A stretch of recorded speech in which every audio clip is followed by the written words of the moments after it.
ফ্যাসিবাদ বিরোধী ঐক্য, এই ঐক্যই আমাদের আগামীর বাংলাদেশের পথ চলার একমাত্র শক্তি।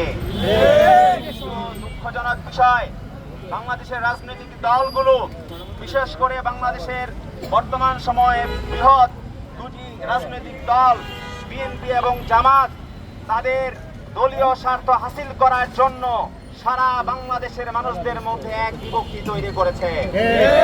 এই বিভক্তির সুযোগ নিয়ে আজ আওয়ামী লীগ সারা বাংলাদেশের মধ্যে আবার অরাজকতা সৃষ্টি করার পায়তারা করছে। কিভাবে সাহস হয় জুলাই গণঅভ্যুত্থানের 1 বছর না যেতে কিভাবে তাদের সাহস হয় বাংলাদেশের মধ্যে বাসে আগুন দিতে, অগ্নিসংযোগ করতে? আমরা বলছি আওয়ামী লীগ এই সাহস পেয়েছে ফ্যাসিবাদ বিরোধী রাজনৈতিক দলগুলোর ঐক্যের অভাবের কারণে। ফ্যাসিবাদ বিরোধী রাজনৈতিক দলগুলোর বিভাজনের কারণে আজ আওয়ামী লীগ দিল্লিতে বসে হুঙ্কার ছাড়ছে। যদি বাংলাদেশের রাজনৈতিক দলগুলোর মধ্যে ঐক্য থাকতো, তাহলে আওয়ামী লীগ কখনো কর্মসূচি তো দূরের কথা, বাংলাদেশের রাজনীতির নাম তারা কখনো মুখে আনতো না। আজ আমরা লক্ষ্য করছি বাংলাদেশের বৃহৎ রাজনৈতিক দল বিএনপির স্থায়ী কমিটির নেতারা তারা বলছেন জুলাই সনদের কোনো ধরনের প্রয়োজনীয়তা নাই, জুলাই সনদ তাদের লাগবে না, তাদের নাকি জাতীয় সংসদ লাগবে। আমরা বলছি যারা এই বাংলাদেশে জুলাই গণঅভ্যুত্থান পরবর্তী বাংলাদেশে জুলাই সনদ চায় না, তারা এই বাংলাদেশে পুরাতন রাজনৈতিক বন্দোবস্ত চায়। গত 1 বছরে বিএনপি প্রমাণ করে দিয়েছে বাংলাদেশে বিএনপি পুরাতন রাজনৈতিক বন্দোবস্তের এক রক্ষক।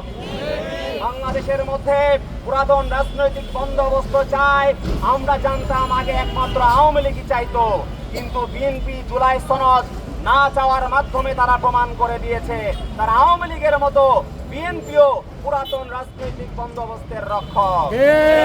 সাথে আমরা বলতে চাই জামাত যেভাবে তাদের রাজনৈতিক দলীয় স্বার্থ হাসিল করার জন্য, নির্বাচন পেছানোর জন্য সারা বাংলাদেশের মধ্যে কর্মসূচির নামে যে কর্মযজ্ঞ শুরু করেছে, আমরা বলতে চাই জামাতকে অবশ্যই রাজনৈতিক ঐক্যের দিকে মনোযোগ দিতে হবে।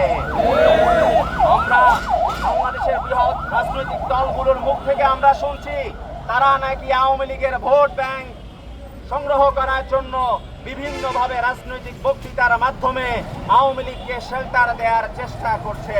জুলাই গণঅভ্যুত্থান পরবর্তী বাংলাদেশে সর্বপ্রথম আওয়ামী লীগকে ক্ষমা করার কথা বলেছিল জামাত।